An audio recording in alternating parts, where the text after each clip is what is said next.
27 జనవరి 1925 సంవత్సరం ఈ రోజున మా సరస్వతి శిశు మందిర్ రామకృష్ణాపూర్ పాఠశాల ఏరియాని చూడటానికి వచ్చాము. ఇక్కడ ఉన్నటువంటి బిల్డింగ్స్, స్థలము, దేవాలయము మిగతావన్నీ కూడా ఎలా ఉన్నాయి, ఎలా రన్ అవుతున్నాయి చూడటానికి వచ్చాము. ఇదే సందర్భంలో లోకల్గా ఉన్నటువంటి కటకం నాగరాజు గారు,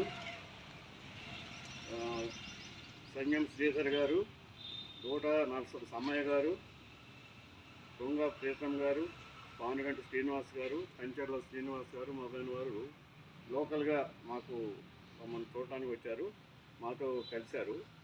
అదే సమయంలో ఈ ప్రాంతంలో ఉన్నటువంటి గోవుల్ని సంరక్షించడం కోసం వారు ఇప్పటికే చాలా ప్రయత్నాలు చేస్తున్నారు, సక్సెస్ అయ్యారు కూడా. వారు మమ్మల్ని రిక్వెస్ట్ చేశారు, ఈ శిశు మందిర స్థలంలో మేము గోవు సేవ మండలి గోవులను సేవించడం కోసం ఇక్కడ మాకు స్థలం కావాలి, ఇస్తే మేము గోవులన్నింటినీ తీసుకొచ్చి ఇక్కడ సేవ చేసుకోవడానికి వీలవుతుందని అడిగారు. మేము దానికి సంతోషంగా అనుమతించాము. ఇప్పటికీ వారు అప్లికేషన్ ఇచ్చారు. మా పై వారికి ఈ లెటర్ని పంపి అనుమతి వచ్చేట్టుగా ప్రయత్నం చేస్తామని మేము విన్నవించుకుంటున్నాము. అందరికీ నమస్కారాలు. మీరు సేవలో ఉన్నందుకు చాలా సంతోషం. నమస్తే. మాకు శిశుమందిర్ స్కూలు పెద్దలు గౌరవనీయులు పూజ్యులు డాక్టర్ విశ్వవర్ధన్ గారు, అదేవిధంగా గుండా సుధాకర్ గారు, సాగర్ రావు గారు, శ్యామ్జీ గారు, వీరు మంచిర్యాల నుంచి ఇక్కడ శిశుమందిర్ స్కూల్ సందర్శించడానికి రావడం జరిగింది. వారికి రావడంతోనే మేము మా యొక్క ఉద్దేశము వారికి తెలియపరచడంతో సుముఖంగా స్పందించారు.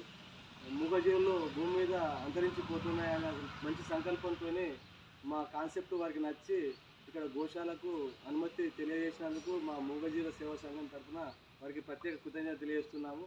ప్రతి ఒక్క మూగజీవి భూమి మీద జీవించే హక్కును కోల్పోతున్నాయన్న ఒక ఉద్దేశంతోనే మా సంఘం నెలకొల్పడం జరిగింది. ఆ ఉద్దేశంతో ఇక్కడ గోశాల నిర్మాణానికి వారికి అనుమతి తెలియజేశారు. చాలా సంతోషము. మాకు ఈ వార్త మా సంఘ సభ్యులందరి సహకారంతోనే సాధించామని చెప్పి గర్వంగా భావిస్తున్నాము. అందరి చుట్ట ఆవులను పోషించాలి, భావి తరాలకు సజీవంగా వీటిని పరిచయం చేసే విధంగా ప్రతి ఒక్కరు ఇంటి ప్రాంగణంగా ఒక్కొక్క ఆవును సంరక్షించాలన్న బాధ్యత చేపట్టాలని చెప్పి మా మూగజీవుల సేవా సంఘంలో అందరికీ తెలియజేస్తున్నాను.